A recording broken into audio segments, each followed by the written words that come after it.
Pray with me. May the words of my mouth and the meditations of our hearts be acceptable in thy sight, O Lord, our rock and our redeemer. Amen.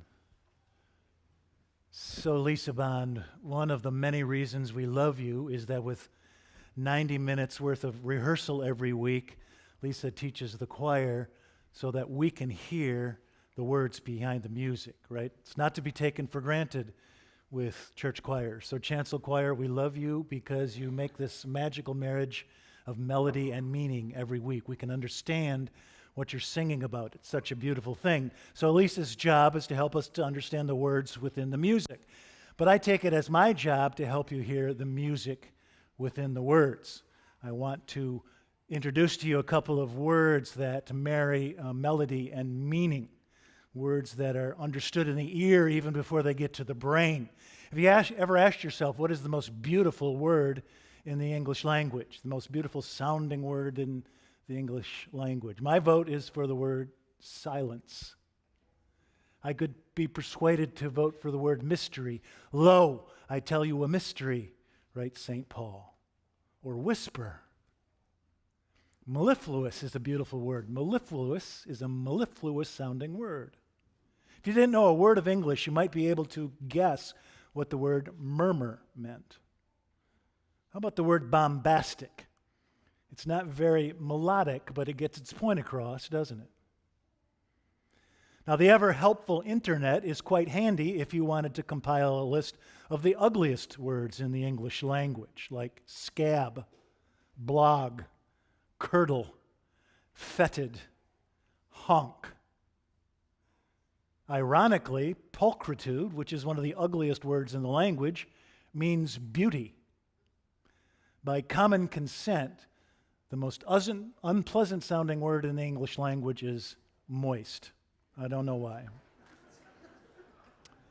Silence, whisper, and murmur, some of the most beautiful musical words in the English language.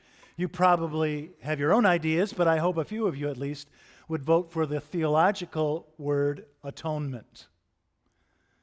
I want to talk to you about its meaning and then about its melody. We use the word atonement, of course, to talk about the work of Jesus Christ, what God was trying to accomplish during the brief span of Jesus' earthly existence in his life, death, and resurrection. And what the church is trying to say when it talks about atonement is that Jesus builds a bridge over the yawning chasm which separates us from each other and from God.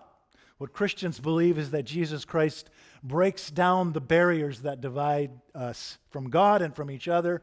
Jesus realigns the dislocations that keep us so apart from one another.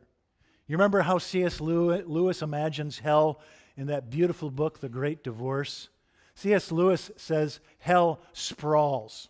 It sprawls out to the farthest horizon because neighbors keep moving further and further apart from each other. They cannot stand each other. So they move as far away from their neighbors as is possible to get. And I think sometimes when he describes hell, C.S. Lewis is describing the 21st century condition, right? A condition of loneliness and isolation and insularity. You might live on the 13th floor of an apartment building or in a 1,200 square foot home next to I-94 in one of the most densely populated metropolitan regions in the country, and yet you might feel distant from your neighbors. You might feel alone and isolated and insular. And even God is nowhere to be found. And what Christians believe is that Jesus chips a breach in the walls separating us, or collapses the distance between us. Choose your metaphor. And there you have the melody of the word atonement, the music behind the word, because we pronounce it wrong, right? It should be at-one-ment. That's where the word comes from, and that's what it means. Jesus Christ leads to at-one-ment between us and with God. Did you know that in the English language there was a day when one was a verb, the number was a verb? And so a minister marrying a young couple might say, I won you. I make you one. And that's what Jesus does for us. Paul says in his letter to the Galatians, in Jesus there is neither Jew nor Greek, there is neither slave nor free, there is neither male nor female, there's neither Christian nor Muslim. Jesus didn't say that, but he would have, right? And that's what it means to follow the Christ, to realize that you are at one with God and with your neighbor and with the other, no matter how other the other might seem sometimes. And most of us work really hard at this, right? We work really hard at building communities that are peaceful, fair, and just. But not everyone. There are some who are chipping chasms between us, prying us apart. Aunt Becky, really? Say it isn't so. And a housewife who really is desperate. You know what's so upsetting about the audacity of this college admissions scandal is the recklessness, the heedlessness, the callousness of these folk. Not a fleeting thought for the disciplined middle-class son of school teachers or police officers who deserves a seat at the University of Southern California.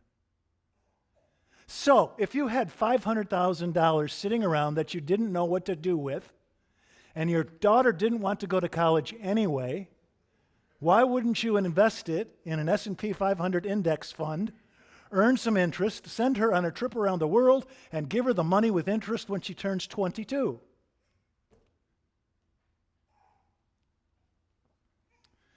Just last year in December, the professional journal The American Lawyer named Gordon Kaplan one of the deal makers of the year. Mr. Kaplan had been co-chair of Wilkie, Farr & Gallagher, a global law firm in New York with 700 lawyers. Mr. Kaplan lives in Greenwich, Connecticut.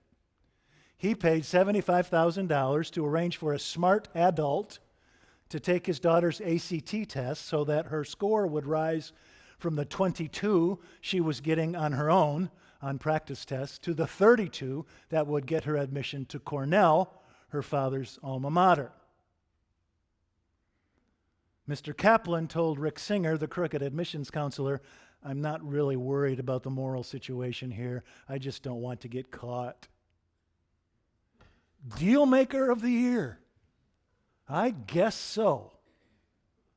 We can never be at one with each other unless and until all of us play by the same rules. Why does money get you a free pass?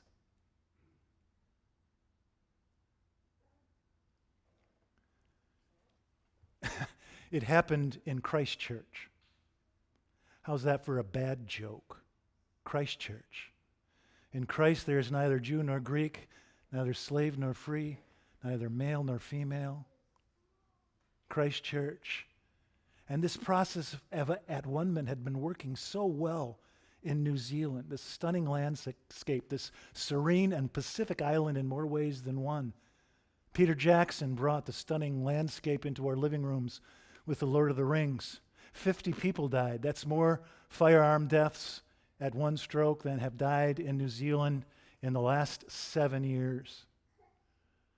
The Kiwis invited all these Muslims from war-torn Middle Eastern lands to come to make a new home in a safe place. And they came from everywhere. They came from Egypt, Syria, India, Kuwait, Jordan, Afghanistan, Pakistan, and Somalia. Someone described the two mosques in Christ Church as a United Nations of Muslim Kiwis. It happened in Christ Church. That's the first bad joke. The second bad joke is that this act of terrorism happened on and because of social media. Social media. These things are so wonderful, aren't they? Facebook and Instagram and Twitter. The people who made those are geniuses. Mark Zuckerberg is a genius. He made Facebook to bring us together. I wonder how many old friendships were reestablished and new friendships created because of social media.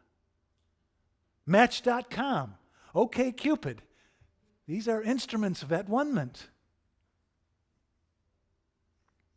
Ironically, extremists use social media to pry us apart into warring camps. The last thing some people want for the human community is for us to be at one. They want us to be distinct and discrete and separate. Now, some of these folks are Taliban and ISIS, and others are white supremacists. But they all work to pry us apart. It will not work. It cannot work. My new hero, Jacinda Ardern. She said many of the victims had chosen to make New Zealand their home, and it is their home. They are us. Yes, they are us. It happened in Christchurch. Because in Christ there is neither Jew nor Greek, neither slave nor free, neither Christian nor Muslim. Jesus doesn't care how much money you have. Jesus doesn't care if you went to the University of Southern California. Jesus doesn't care if you're a Pharisee or a tax collector. Jesus doesn't even care if you're Muslim or Christian. He just wants every last one of us to learn the lesson about the sometimes hidden but always indisputable fact of our oneness, that we are all the same.